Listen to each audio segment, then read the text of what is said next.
Nah, sobat semua, hari ini saya sudah sampai di sebuah tempat.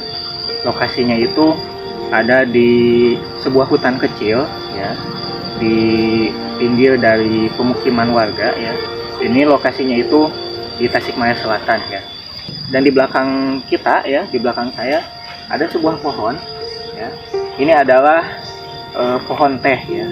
Dan ini sebetulnya merupakan salah satu pohon teh yang saya temukan di hutan ini, ya, seperti itu.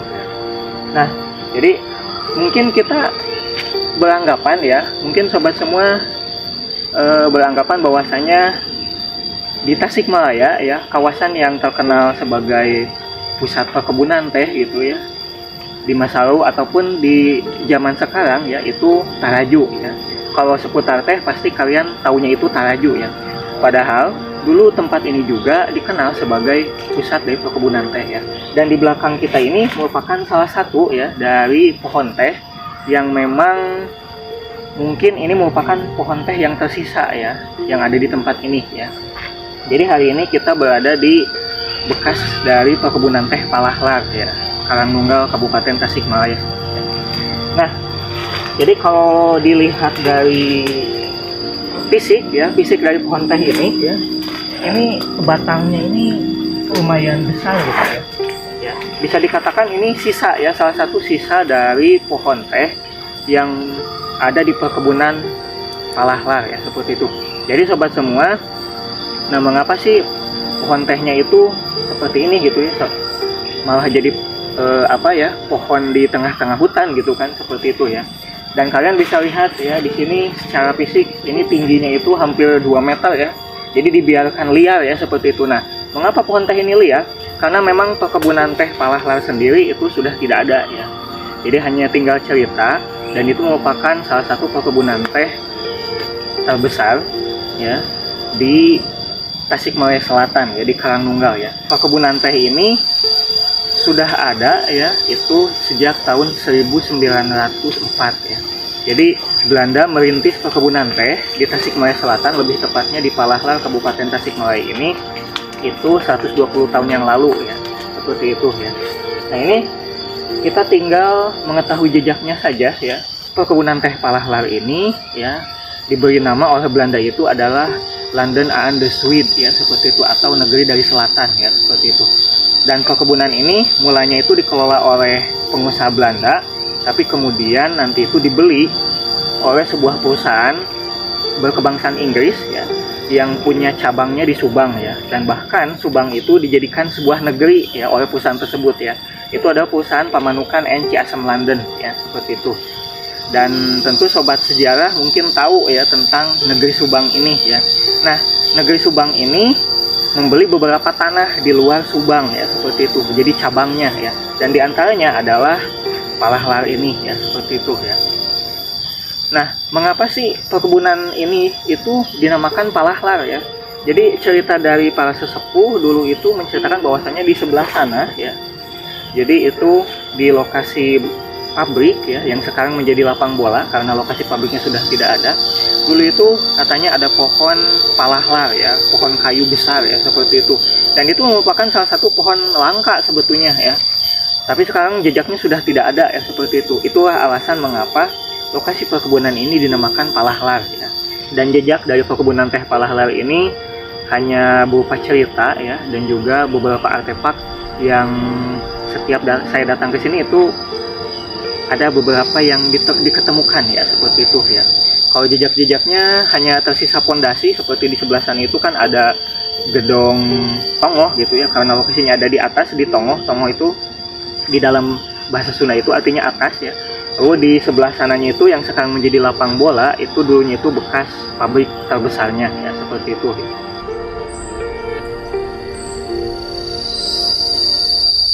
Buat kita masih mencari, ya, barangkali ada beberapa pohon teh yang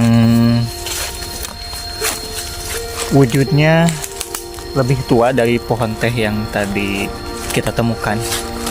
Nah, di depan saya, ya, itu itu seperti pohon teh, dan ini ukurannya sepertinya besar ini. Ya harus hati-hati ke bawah. Ya. Oh ya sobat, ini betul sekali sobat. Kita menemukan jejak pohon teh yang ukurannya sangat besar, lihat. Nah itu ya. Ini pohon tehnya besar ini. Sepertinya ini merupakan salah satu juga ya, salah satu jejak pohon teh dari bekas perkebunan teh Palahlar. Ini memang agak sulit lokasinya, kalian bisa lihat. Oke sobat, beranjak dari tempat tadi ya, ternyata saya menemukan kembali sisa pohon teh ya, yang mana ini diameter batangnya ini lebih besar dari yang tadi ya, dan ini sangat dimungkinkan merupakan sisa pohon teh yang pernah ditanam di masa penjajahan Belanda ya. Kalau dilihat ini ukurannya besar ya. Saya melihatnya itu dari daun-daunnya sehingga mengenal bahwasanya ini benar pohon teh ya. Oh, dilihat dari batangnya sendiri ini sangat kokoh sekali ya. Saya masih ingat waktu berkunjung ke Sambawa ya, perkebunan teh di Taraju. Itu diameter pohonnya hampir sama seperti ini ya. Di pohon teh induk gitu ya. Jadi bisa dikatakan ini merupakan salah satu pohon teh sisa dari bekas perkebunan teh Palahlar ya di Karangunggal. Di beberapa literatur peninggalan Belanda ya, saya pernah membaca bahwasanya perkebunan teh itu bukan hanya di Taraju saja ya, terdapat di daerah Galunggung, lalu juga di Ciawi ya, dan juga ini di Karangunggal ya, lebih tepatnya itu di Palahlar ya, seperti itu ya. Lalu juga ada di daerah Cilangla, lalu sebelumnya juga ada di Adawarna ya, Cibalong, termasuk juga di daerah Sukaraja ya, Sukapura ya, seperti itu ya. Nah, ada cerita menarik yang saya temukan juga dari salah satu surat kabar Belanda ya, tahun 1918.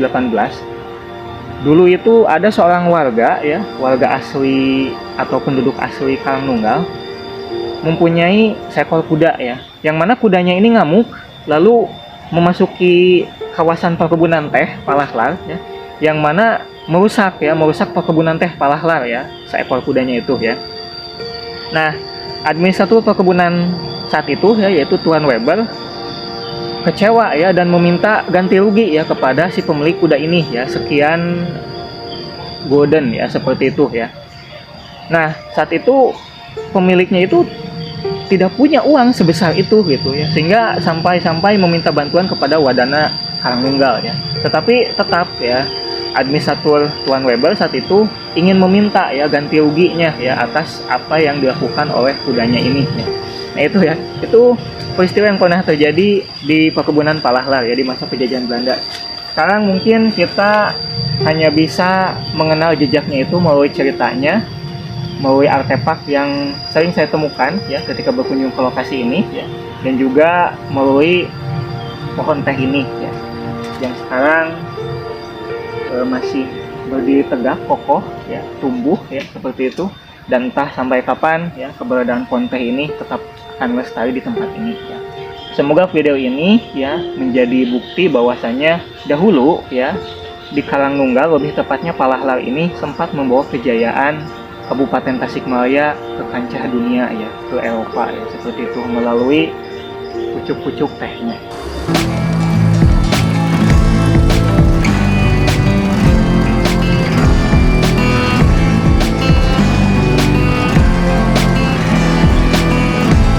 Itu mesin mana dia tuh mesin agung. Ayat tembokan gitu. Itu salit dari di sana batu beton nih kan. Macam semikian dan yakin bangunan baheula mah. Berarti agung tuh ya tanya. Agung atuh kan. Kamadur ge tidak angge kabel. Si petik teh mun teh gitu ya. Kan dia karena eta kan karena rodakeun ini kan. Lori sama. Aing nguping mah pangagungna itu cenah di Karangnunggal teh. Mahal. Perkebunan ieu. Karena ka Subang sudah tidak teh kampung teh. Bangsa ada dia berontak teh, para bot teh. Karena ka Subang pami ieu mah mamang mah. Aku tang mamang ti mertua gitu nya. Supir kan itu ka Subang. Tadi mah so bapak teh ieu teh aya pilar jadi jantan pilar pabrik gitu. Namina dayang kumaha teh? Tiang pengagung lah kan.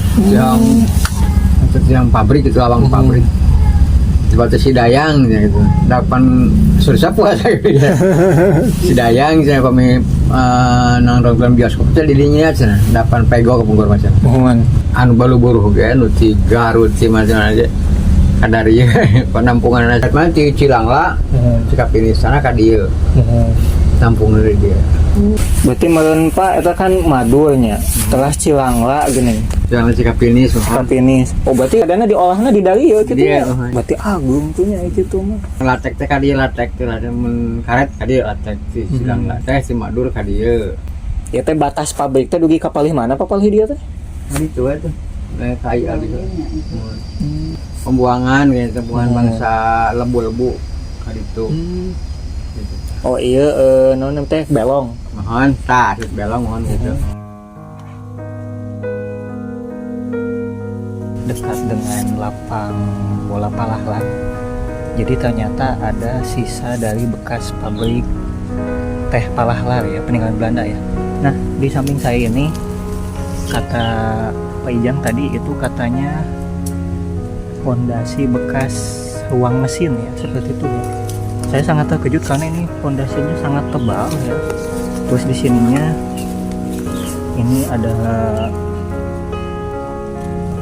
batu-batu gitu ya. Terus ada beton juga ini. Nah, ini sangat besar. Ya.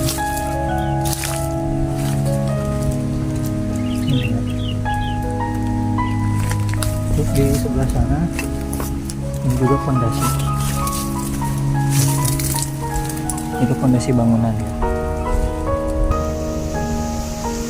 Nah, oke. Ini kita bisa lihat fondasinya. Wah, ini sangat tebal ya, kayak batu utuh gitu ya. Entah ini bagaimana bentuknya ya, karena memang terhalang gitu ya, terhalang rerumputan ya.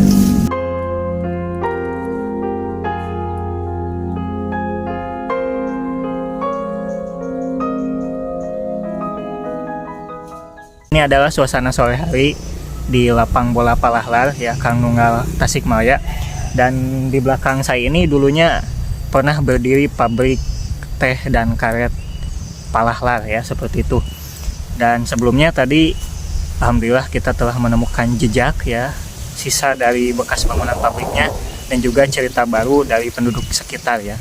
Semoga itu memberikan pengetahuan ya tentang tempat ini ya di masa lalu ya, bahwasanya tempat ini pernah membawa kejayaan ya untuk Kabupaten Tasikmalaya ya.